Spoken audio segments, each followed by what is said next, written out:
নমস্কার, এসএসসি নেটওয়ার্কের 279 নম্বর চ্যানেলের পাশাপাশি অন্যান্য সোশ্যাল প্ল্যাটফর্মে প্রচারিত হয়ে থাকা নর্থ ইস্ট নিউজে আপনাদের স্বাগত জানাই মণিভূষণ চৌধুরী। বিস্তারিত সংবাদের আগে এক নজর দেখে নেই আজকের সংবাদ শিরোনাম। জনস্বাস্থ্য কারিগরি বিভাগ ঘেরাও, বিশুদ্ধ পানীয় জল পরিষেবা থেকে বঞ্চিত শিলচরের বৃহত্তর মন্দির দিঘির পাড়ের জনগণ। প্রয়াত সাংবাদিকের স্ত্রীকে শ্লীলতাহানির চেষ্টা, শারীরিক হেনস্থা, বিহারা পুলিশ ফাঁড়িতে এজাহার দায়ের। সনবিলের উন্নয়নে 100 কোটি টাকা বরাদ্দ বাজেটে, মুখ্যমন্ত্রী ডক্টর হিমন্ত বিশ্ব শর্মার কাছে কৃতজ্ঞ রামকৃষ্ণনগরবাসী। বাঁধের অবস্থা ভয়ঙ্কর, বেরেঙ্গা নাগপাড়া সহ কাছাড়ের সমস্ত নদী বাঁধ মেরামতির দাবিতে শিলচরে তৃণমূল কংগ্রেসের ধর্ণা। এবার বিস্তারিত সংবাদ। বিগত 2 থেকে 3 বছর ধরে বিশুদ্ধ পানীয় জল পরিষেবা থেকে বঞ্চিত শিলচর শহর সংলগ্ন বৃহত্তর বিলপাড় এলাকার মন্দির দিঘির পাড়ের জনগণ। বিষয়টি বিভাগীয় কর্তৃপক্ষের নজরে আনলেও তাদের সমস্যা সুরাহা হয়নি। ফলে এলাকার ক্ষুব্ধ জনগণ অসহায় হয়ে বিষয়টি শিলচর কংগ্রেসের কাছে তুলে ধরলে মঙ্গলবার কংগ্রেসের জেলা সভাপতি অভিজিৎ পাল স্থানীয়দের সঙ্গে নিয়ে শিলচর হাসপাতাল রোড স্থিত জনস্বাস্থ্য কারিগরি বিভাগ সংমণ্ডল 1 কার্যালয়ে ঘেরাও করেন। বিষয়টি বিভাগীয় কর্তৃপক্ষের নজরে আনার চেষ্টা করলে কার্যালয়ে কর্মীদের অনুপস্থিতিতে জনগণের মধ্যে তীব্র ক্ষোভের সৃষ্টি হয়। প্রায় 2 ঘন্টা অপেক্ষা করেও কার্যালয়ের কাউকে সামনে পাননি তারা। দুপুর 1টা নাগাদ বিভাগের সাইট ইঞ্জিনিয়ার কার্যালয়ে উপস্থিত হলে এলাকার জনগণ তার কাছে বিষয়টি তুলে ধরার চেষ্টা করলে সাইট ইঞ্জিনিয়ার মহিলাদের সঙ্গে দুর্ব্যবহারে মেতে ওঠেন বলে অভিযোগ। এতে পরিস্থিতি আরও জটিল আকার ধারণ করে। খবর পেয়ে সদর থানার পুলিশ ঘটনাস্থলে পৌঁছে ক্ষুব্ধ জনগণকে বুঝিয়ে পরিস্থিতি নিয়ন্ত্রণে নিয়ে আসেন। এদিকে স্থানীয়দের চাপে পড়ে সাইট ইঞ্জিনিয়ার মহিলাদের কাছে প্রকাশ্যে ক্ষমা চেয়ে শীঘ্রই পানীয় জলের সমস্যা মিটিয়ে দেওয়ার আশ্বাস দেন।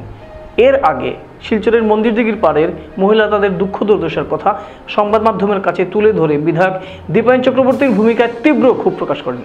স্থানীয় মহিলারা জানান, বিশুদ্ধ পানীয় জলের অভাবে তাদের দৈনন্দিন জীবন দুর্বিষহ হয়ে উঠেছে। পিএইচির পাইপলাইন থেকে নিত্যদিন তাদের কালো দুর্গন্ধযুক্ত জল পান করে দিন কাটাতে হচ্ছে। ফলে শিশুসহ এলাকার প্রবীণ নাগরিকেরা বিভিন্ন রোগে আক্রান্ত হচ্ছেন। বিষয়টি স্থানীয় বিধায়কের নজরে আনলেও তিনি স্থানীয়দের কথায় সাড়া দেননি বলে অভিযোগ মহিলাদের। এদিন কালো দুর্গন্ধযুক্ত জল বোতলে নিয়ে তীব্র প্রতিবাদ সাব্যস্ত করেছেন তারা। শাসক দলের তীব্র সমালোচনা করে আগামীতে বিধায়ককে বিলপাড় এলাকায় প্রবেশ করতেও দেবেন না বলেও হুঁশিয়ারি দিয়েছেন তারা। নর্থ ইস্ট নিউজের বরাকভ্যালি ইনচার্জ সুরজিৎ চক্রবর্তীর প্রতিবেদন।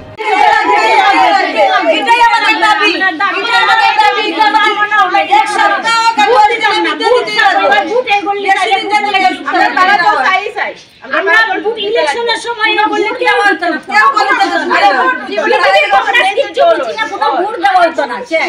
বাচ্চারা অসুস্থ হইলে বাচ্চারা স্কুলে যেতে পারতো না, পরীক্ষা দিতে পারতো না, বাচ্চারা অসুস্থ হলে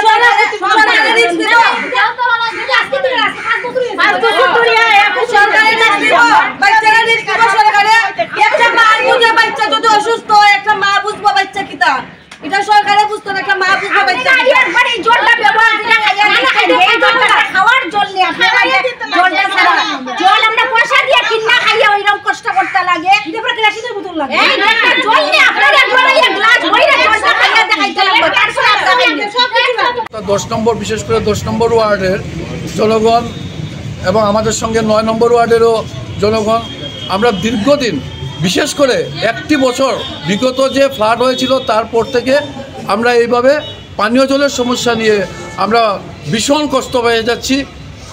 এবং এই ব্যাপারে আমাদের এলাকার মহিলা সহ আমরা বারবার আমাদের এই পিএইচি অফিসে আমরা যোগাযোগ করেছি, কর্তৃপক্ষের সঙ্গে যোগাযোগ করেছি, কিন্তু ওনারা কোনো কর্ণপাত করেন না।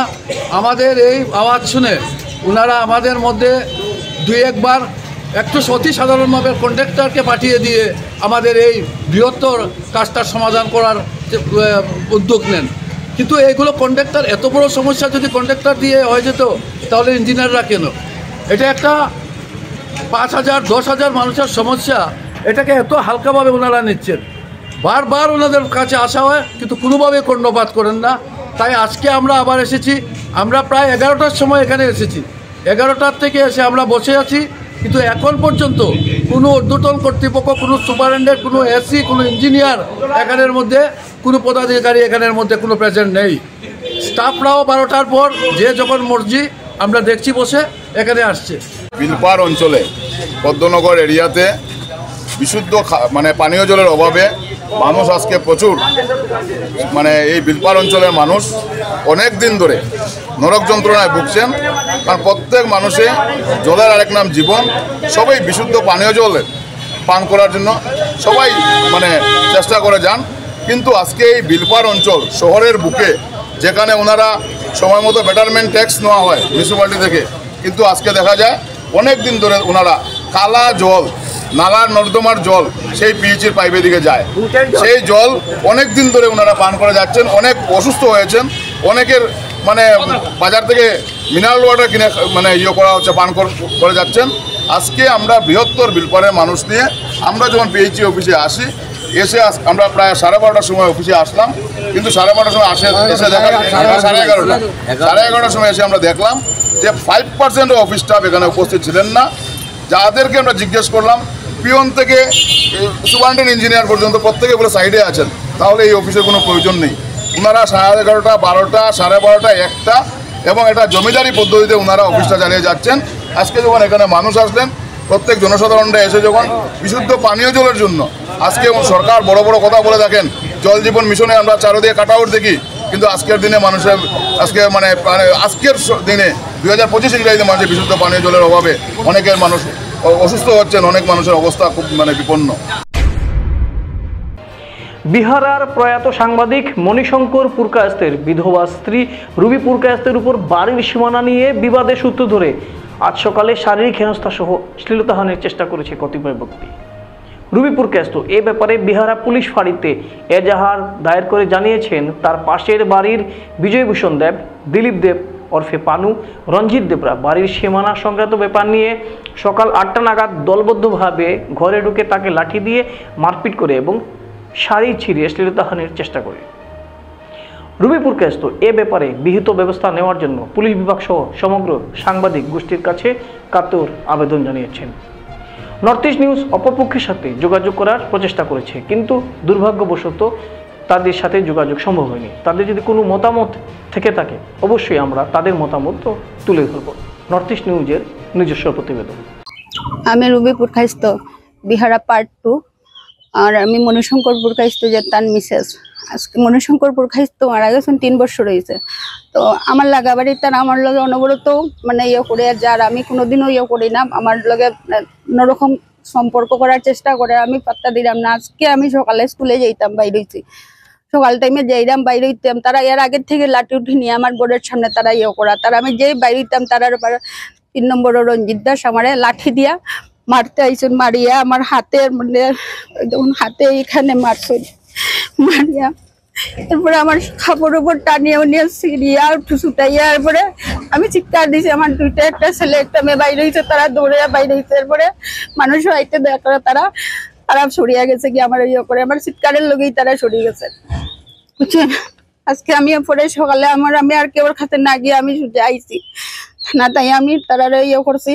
তো তারা আনাইছে, তারপরে তারা গিয়ে আমার বাড়ির থেকে গিয়ে আমার যে বাড়ির মাটি ফালানি ওখান থেকে তারা বেলচা উলচা কিতে উঠাইয়া লই, আর তারা করে আমি বুঝি তারা মারতে গেছি। তখন আমি অসহায় মেয়ে মানুষ, আমার ঘরে আর কেউ পুরুষ মানুষ নাই, আমার একটা ছোট্ট ছেলে, বড়ও না, মেয়েটাও ছোট।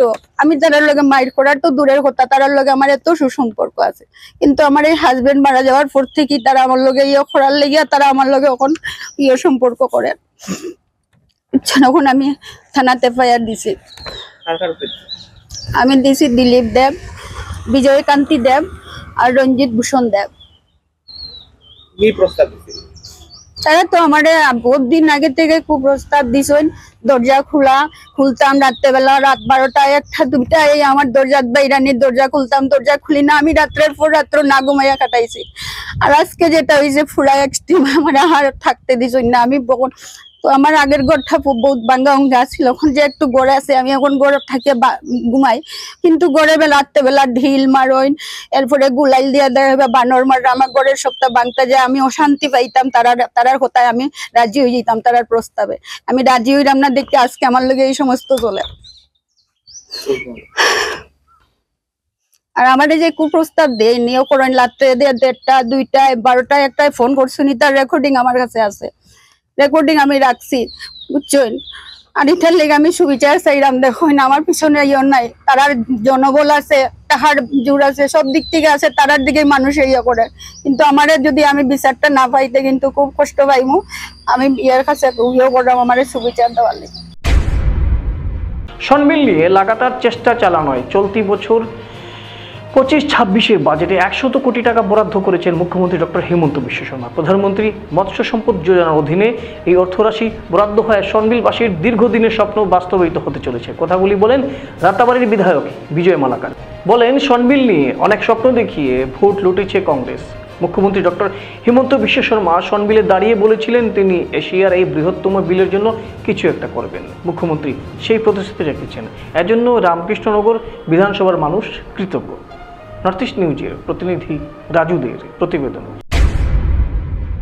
শিলচর শহরতলির বৃহত্তর বেরেঙ্গা নাথপাড়ার নদী ভাঙ্গন পরিদর্শন করে জেলা তৃণমূল কংগ্রেস বিগত দিনে বিভাগীয় কর্তৃপক্ষের সঙ্গে সাক্ষাৎ করে বিষয়টি তার নজরে তুলে ধরেন। এর পরিপ্রেক্ষিতে বিভাগীয় কর্তৃপক্ষের পক্ষেও দলীয় কর্মীদের জানানো হয় যে প্রকল্প বরাদ্দ হয়েছে এবং ফেব্রুয়ারি মাসে কাজ শুরু করে সেটা যুদ্ধকালীন তৎপরতায় সম্পন্ন করা হবে, কিন্তু বিভাগের নির্ধারিত সময় পেরিয়ে গেলেও এলাকায় এখনও কোনো কাজ হয়নি। এদিকে বাঁধের অবস্থা দিনের পর দিন ভয়ানক হয়ে উঠছে। শুকনোর মৌসুম দীর্ঘ সময়ের জন্য ছিল এবং বিগত 6 থেকে 7 মাস বৃষ্টিপাত হয়নি, ফলে বিভাগের কাছে অনেক সুযোগ ছিল, কিন্তু বিভাগীয় কর্তৃপক্ষ সেই সুযোগটি কাজে না লাগিয়ে কুম্ভ নিদ্রায় নিমজ্জিত ছিলেন এবং বিভাগীয় কর্তৃপক্ষের গাফিলতির কারণেই বেরেঙ্গা নাথপাড়া নদীবাঁধের অবস্থা বর্তমানে ভয়ঙ্কর রূপ ধারণ করেছে। এই পরিস্থিতিতে আগামী বর্ষার মরশুমে যদি কোনো ধরনের অঘটন ঘটে তাহলে 2022 সালের ভয়াবহ বন্যা থেকেও আরও ভয়ঙ্কর বিপর্যয় শিলচরে নেমে আসবে বলে এদিন আশঙ্কা প্রকাশ করেছেন তারা। যদিও সরকারের পক্ষে কোটি কোটি টাকা বরাদ্দ করা হয়েছে বলে প্রায়ই খবর আসে, কিন্তু বেরেঙ্গা নাথপাড়া নদীবাঁধের কাজ আজ পর্যন্ত শুরু করা হয়নি কেন? প্রশ্ন উত্থাপন করে সরকারকে জবাব দেওয়ার আবেদন জানিয়েছেন তৃণমূল কংগ্রেসের কর্মকর্তারা। এছাড়াও আসন্ন বর্ষার মরশুম শুরু হওয়ার আগে গ্রাম কাছাড়ের প্রত্যেকটি নদীবাঁধ সংস্কারের জোরালো দাবি জানিয়েছেন তারা। সরকার তাদের দাবি অতিসত্বর পূরণ না করলে আগামীতে স্থানীয় জনগণকে সঙ্গে নিয়ে তৃণমূল কংগ্রেস কাছাড়ে বৃহত্তর আন্দোলন গড়ে তুলতে বাধ্য হবে বলেও হুঁশিয়ারি দিয়েছেন তারা। নর্থ ইস্ট নিউজের বরাকভ্যালি ইনচার্জ সুরজিৎ চক্রবর্তীর প্রতিবেদন। আজকে আমরা কাছাড় তৃণমূল কংগ্রেসের পক্ষ থেকে আমরা বেরেঙ্গা নাথপাড়া অঞ্চলে যে বাঁধের যে অবস্থা সেখানে আমরা অবস্থান ধর্মঘট করছি। বিভাগীয় ইঞ্জিনিয়ার আমাদেরকে কথা দিয়েছিলেন, আমরা কিছুদিন আগে এখানে পরিদর্শন করে ওনার সাথে দেখা করেছিলাম এবং তিনি কথা দিয়েছিলেন যে এস্টিমেট স্যাংশনের পথে আগামী ফেব্রুয়ারি মাস থেকে এই অঞ্চলের কাজ শুরু হবে এবং খুব তাড়াতাড়ি এই অঞ্চলের কাজ সমাপ্ত হবে। কিন্তু আমরা তখন ওনাকে জিজ্ঞেস করলাম যে সমস্ত শুকনার মরশুম শেষ হয়ে যাচ্ছে, আপনি বলছেন ফেব্রুয়ারি থেকে কাজ শুরু হবে। তখন তিনি আমাদের কথা দিয়েছিলেন যে অল্প লেট হয়েছে কিন্তু খুব তাড়াতাড়ি করে এত অঞ্চলের কাজ শুরু হবে। এবং সে ব্যাপারে আমি একটা কথা বলতে পারি যে বিগত 10-15 বছরের মধ্যে এবারে যে শুকনার মরশুম সবচেয়ে লং পিরিয়ড হয়েছিল, কারণ লাস্ট 6 থেকে 7 মাস কোনো বৃষ্টি বাদল হয়নি এবং অত্যন্ত সুযোগ ছিল সরকারের কাছে, ডিপার্টমেন্টের কাছে যে এই এলাকার কাজটি শুরু এবং সমাপ্ত করার। কিন্তু আমরা এখন যে জিনিসটা দেখতে পাচ্ছি, বিগত 22 সালে যে বন্যা হয়েছিল এবং যে ধরনের ক্ষতিগ্রস্ত হয়েছিল এত অঞ্চলের মানুষ এবং বিশেষ করে শহরের মানুষ, কিন্তু এই নাথপাড়া অঞ্চলের যে বাঁধের যে অবস্থা, যদি কোনো বড় ধরনের কোনো অঘটন ঘটে, আমি বলছি না ভগবান করুক যেন ঘটে না, যদি ঘটে সমস্ত শিলচর শহর 1 ঘন্টার ভিতরে অবস্থা খুব খারাপ হয়ে যাবে এবং বিগত 22 সাল থেকে আরো বেশি ক্ষতির সম্মুখীন হবে।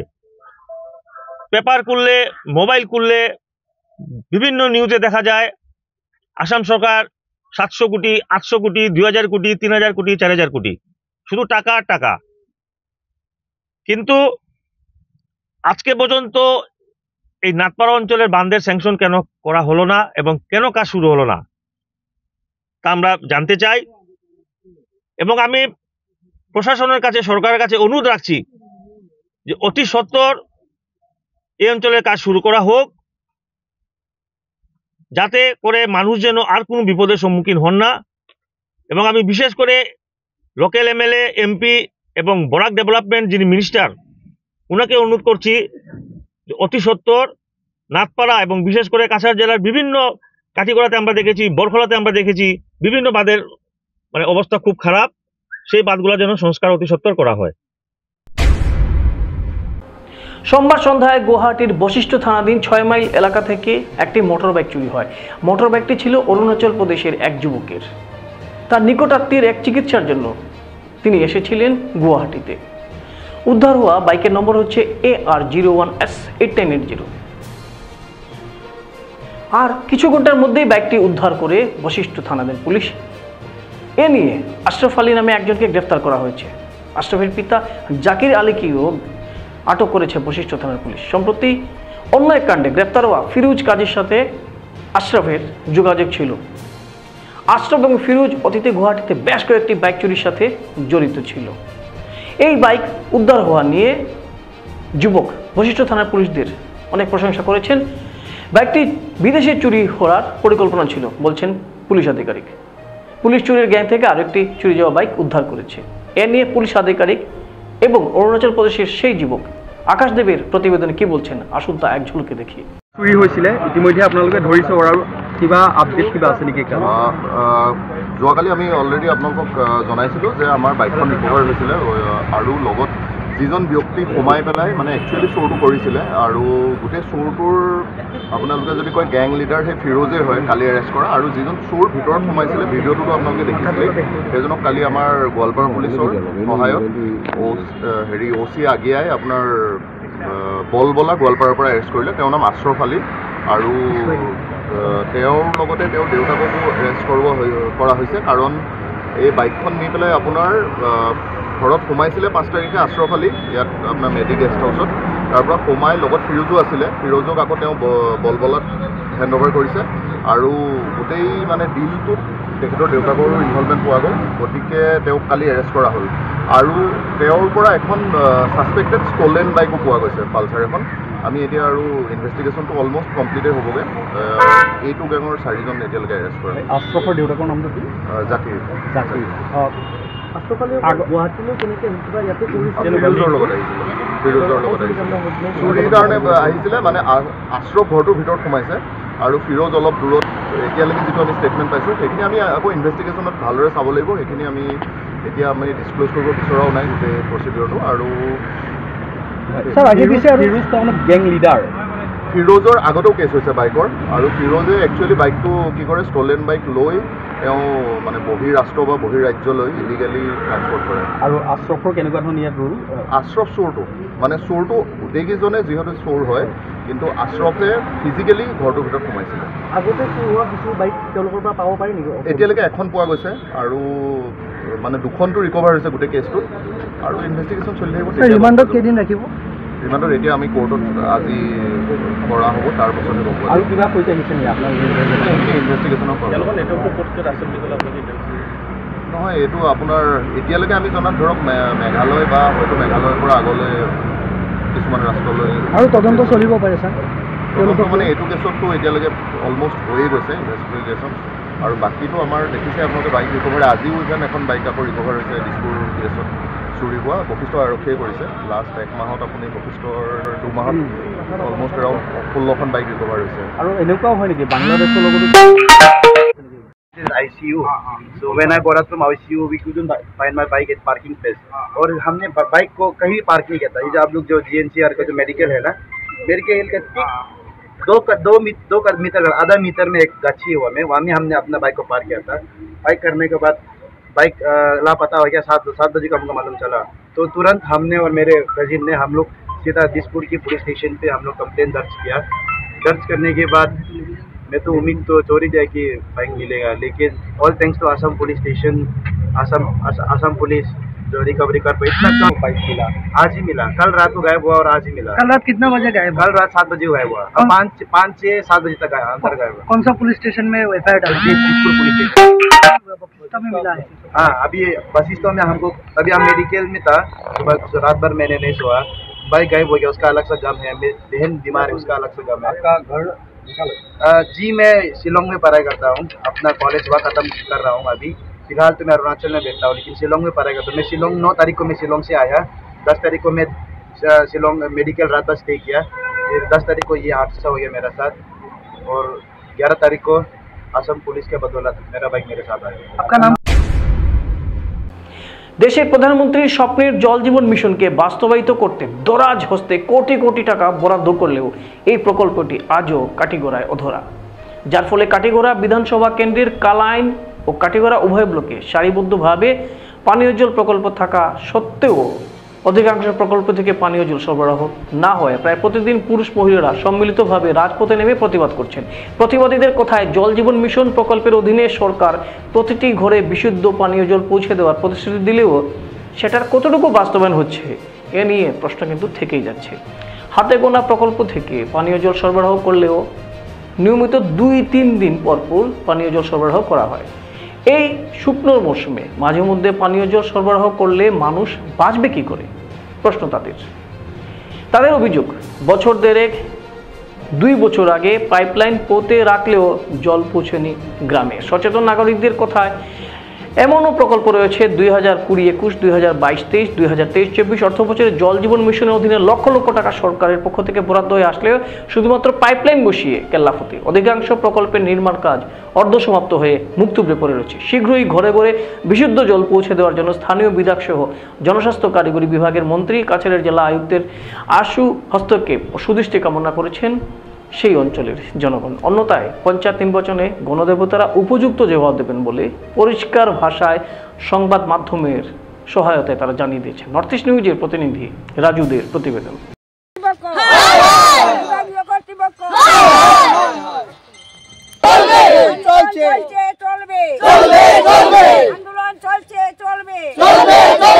আমাদের দাবি মানতে হবে, দাবি মানতে হবে, দাবি মানতে হবে।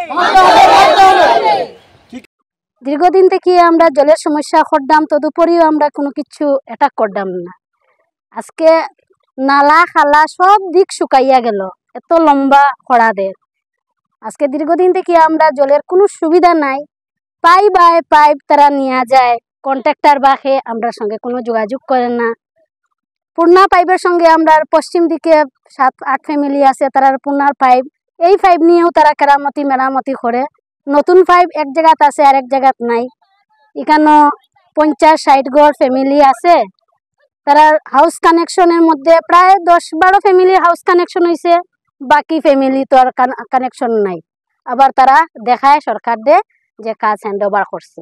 পাইপ ফাংশন করলে জল পাই না, পালা জল নাই, মানুষের জল খাওয়াবার কোনো সুবিধা নাই। জল উঠে পরিষ্কার করতে করতে আমরা হয়ে যাই, বাচ্চারা স্কুলে যাবার পালা জল দিতে পারি না। নদীর আপনারা লাগে যদি আমরা নদীর জল দেখাই দিব, আমরা কিতা জল খাই, জল আনারও কষ্ট, রাস্তাঘাটের কষ্ট, বৃষ্টি দিয়ে আসলে আমরা রাস্তাঘাট বাড়াইতে পারি না, আমরা বাচ্চারা স্কুলে যেতে পারে না, কতটুকু কষ্ট আমরা। আমরা জলের একটা সুবিধা করি দোকা, কোনো কিচ্ছু না। আজকে 5-6 বছর হয়ে গেছে, কোনো জলের ইয়ে নাই। একদিন যদি দেয় 10 দিন দেয় না, ওরকম করে। এখন তো টোটালি নাই জল। জনসাধারণের স্বার্থে আমি কিছু পিএইচডির জন্য মাটি দান করছিলাম, তার বিনিময়ে আমি কোনো কিছু পাই নাই। আইজ অব্দি আমার সাথে কোনো না কোনো প্রতিশ্রুতিও করে নাই। আজকে 2 বছর হয়ে গেছে। 2 বছরের ভিতরে একবার ইঞ্জিনিয়ার আইছিল, এরপরে ইঞ্জিনিয়ারও আসে না, কাজও হইতেছে না। যেমন হবে ট্যাঙ্কিও বানায় নাই, শুধু স্ট্রাকচারটা বানায় রাখছে।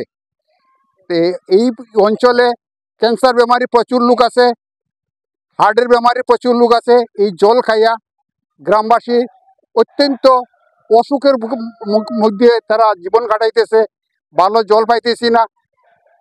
একটা স্কুলের স্টুডেন্ট যে মা বাবায় জল দিব তাও কোনো ইয়ে নাই, সুযোগ সুবিধা নাই। নদীর জলও সেই কন্ডিশন, নদীর জল উপর দিকে পাথর কুয়ারিতে উঠায়, এই জলটাই আমরা পাইতেছি গুলা জল। স্কুলে যে বাচ্চারা জল দিতাম তাও আমরা ক্ষমতা নাই, এখানে জল নাই, খারাপ জল বাচ্চারা দিয়ে যদি বেশি করব এই দায়টা খেয়ে নিব বলছে। মানে অত দিকদারির মধ্যে পড়ছে, এর মধ্যে নাই রাস্তাঘাট, বুঝছেন না। এটা মানে আমরা একটা মানে গ্রামে আছি আর কি, আমরা স্বাধীন না, এখন ও স্বাধীন এখন রয়েছি। আমরা মুখে কই কিন্তু স্বাধীন কই পাইলাম, আমরা কিচ্ছু পাইলাম না। কিন্তু কিছুই না একটা কইতাম আপনারা যত ইঞ্জিনিয়ার আইন পেয়েছে ওই তো হয়ে যাব আমি পাইপ পাঠাই দিলাইমো বাসু দিয়ে দিলাইমো আর হয়তো ওটা চলে আর কি আমরা মোটামুটি মানে বেঁচে আছি আর কি আমরা। নেশা জাতীয় দ্রব্যের বিরুদ্ধে কাছাড় পুলিশ একের পর এক বৃহৎ সাফল্য লাভ করছে। গাঁজাসহ আটক 3 পাচারকারী। সোমবার রাতে কাছাড় পুলিশ গোপন সূত্রের খবরের ভিত্তিতে ড্রাগস বিরোধী অভিযান চালিয়ে কৃষ্ণপুর দ্বিতীয় খণ্ড এলাকায় একটি অটোরিকশাতে তল্লাশি চালিয়ে 36টি বাক্স থেকে 38 কেজি গাঁজা জব্দ করে পুলিশ সঙ্গে সঙ্গে জামরুল হক লস্কর, নাজমুল ইসলাম লস্কর, আমজাদ হোসেন লস্করকে আটক করে থানায় নিয়ে যায়। জব্দকৃত গাঁজার বাজার মূল্য আনুমানিক 30 লক্ষ টাকা হবে বলে জানা গেছে। নর্থ ইস্ট নিউজের বরাকবেল ইনচার্জ সুরজিৎ চক্রবর্তীর প্রতিবেদন। সংবাদ শেষ করার আগে আরও একবার দেখে নেই আজকের সংবাদ শিরোনাম। জনস্বাস্থ্য কারিগরি বিভাগ ঘেরাও, বিশুদ্ধ পানীয় জল পরিষেবা থেকে বঞ্চিত শিলচরের বৃহত্তর মন্দির দিঘির পাড়ের জনগণ। প্রয়াত সাংবাদিকের স্ত্রীকে শ্লীলতাহানির চেষ্টা, শারীরিক হেনস্থা, বিহারা পুলিশ ফাঁড়িতে এজাহার দায়ের। সনবিলের উন্নয়নে 100 কোটি টাকা বরাদ্দ বাজেটে, মুখ্যমন্ত্রী ডক্টর হিমন্ত বিশ্ব শর্মার কাছে কৃতজ্ঞ রামকৃষ্ণনগরবাসী। বাঁধের অবস্থা ভয়ঙ্কর, বেরেঙ্গা নাগপাড়া সহ কাছাড়ের সমস্ত নদী বাঁধ মেরামতির দাবিতে শিলচরে তৃণমূল কংগ্রেসের ধর্ণা। এসএসসি নেটওয়ার্কের 279 নম্বর চ্যানেলে 24 ঘন্টা নর্থ ইস্ট টিভির বিভিন্ন সংবাদ, সঙ্গীত, নৃত্য, আসন, ক্রীড়া, চলচ্চিত্র, বিনোদনমূলক বিভিন্ন বিষয় প্রচারিত হয়ে থাকে। আপনাদের যে কোনো বিজ্ঞাপন, সংবাদ, সঙ্গীত ইত্যাদি প্রচারের জন্য আমাদের সাথে যোগাযোগ করুন। এসএসসি নেটওয়ার্কের 279 নম্বর চ্যানেলের পাশাপাশি সোশ্যাল প্ল্যাটফর্মে ইউটিউব ও ফেসবুকে নর্থ ইস্ট নিউজ বাংলা নামের পেজেও আমাদের সংবাদ প্রচারিত হয়ে থাকে। সেখানে কমেন্টের মাধ্যমে আপনার মোবাইল ফোন নাম্বার তুলে ধরুন। আমাদের প্রতিনিধি অবশ্যই আপনার সাথে যোগাযোগ করবেন। ভারতের উত্তর পূর্বাঞ্চলের পাশাপাশি অন্যান্য স্থানের বিশেষ কিছু খবরের জন্য দেখতে থাকুন নর্থ ইস্ট নিউজ। ধন্যবাদ।